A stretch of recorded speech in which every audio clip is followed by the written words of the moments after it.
If you don't want people to see what you're liking and commenting on in the Friends tab, I'm going to show you how to turn it off in just a few seconds, so make sure to watch this video until the very end. So if you don't want people to see what you're liking and commenting in the new Friends tab on Instagram, then the first step is to open the app. Then go over to your profile page by tapping on your profile picture icon at the bottom right corner of the screen.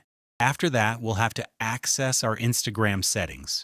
So what I'll now do is I will tap on the three horizontal lines located at the top right corner of my screen in order to get to this page.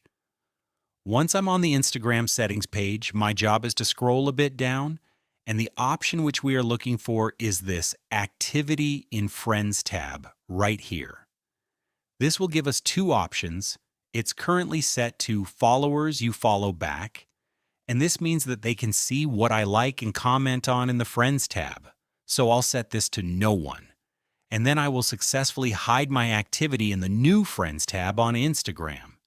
If this video was useful to you, then hit that like button because it would really help out my channel.